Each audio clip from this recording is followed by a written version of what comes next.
In EDM 310 at the University of South Alabama, and I'm going to be interviewing Robert Garcia, and he is a professor at K-State. And then you can just tell him what you do there.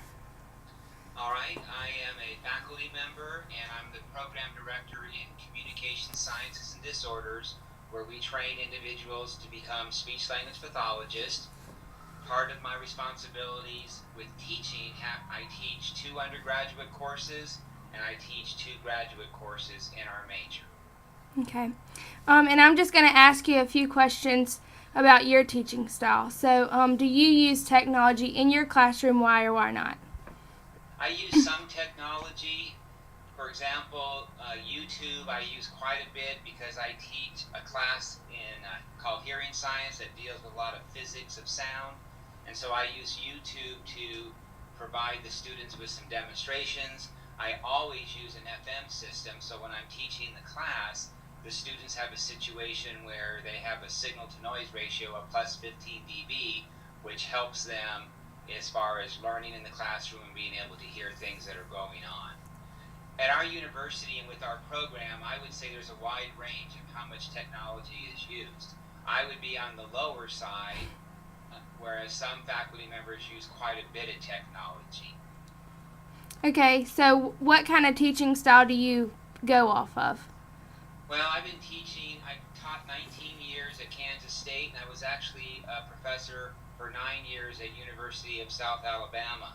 And over the years, what I have learned as far as teaching goes, students for the most part aren't worried about your level of technology.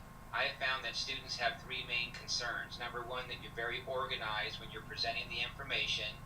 Number 2, that you take difficult topic areas and difficult information and present it in a way that they can wrap their minds around it and understand it. And the third thing that students are most concerned about is that you're vested in their success in the classroom and in the major. Whether or not you want to use a lot of technology or a little technology to achieve that, I think that's a personal decision on what works best for you as far as teaching. Yeah. Okay, so with the times changing, has your teaching style changed, or has it stayed the same throughout the time? My teaching style has changed just because of experience and things of that sort, but I can't say that that it's been dictated by technology. It really has more to do in meeting the needs of the students. Like I said, I do use quite a few video clips from YouTube because that really has been helpful in so many concepts, being able to give the students live demonstrations on the concepts I'm talking about, and it really has facilitated their learning. And a lot of times I will require students to go out and find YouTube videos that deal with the topics that we've discussed in class, and that way I know they're actually looking at other resources.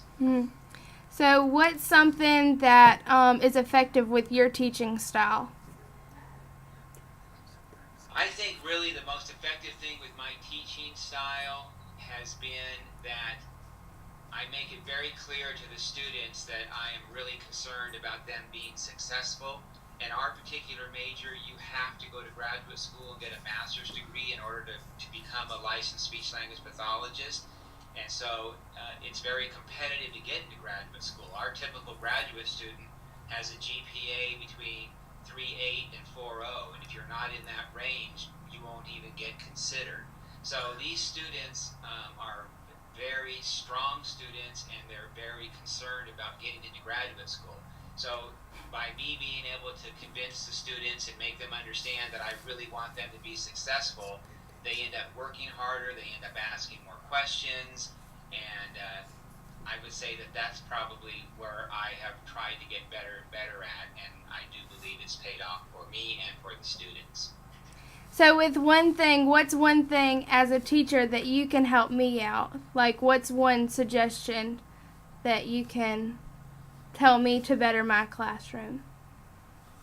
As far as to help you as a student? As a teacher, what's one thing that maybe that you can, one of your suggestions? Well, my suggestion would be that when you're in class as a teacher, that you really watch the students and get a sense on who is doing well, seems to be struggling. I always remind people that every student wants to be successful. No student goes to class with the idea that they want to do poorly. So you really need to pay attention, because if you see a student struggling, they're basically saying to you, can you help me, even if I'm not saying those words. As teachers, if we don't notice those things and help them up front, they're only going to ask for our help in their own way so many times, and then they're going to shut down, and then you're going to have to deal with trying to get them back on board. So I would say that one of the most important things for a new teacher, be organized and be very observant on what's going on, who's doing well, who isn't doing well, and then just see what you can do to Okay. help them. Okay, thank you.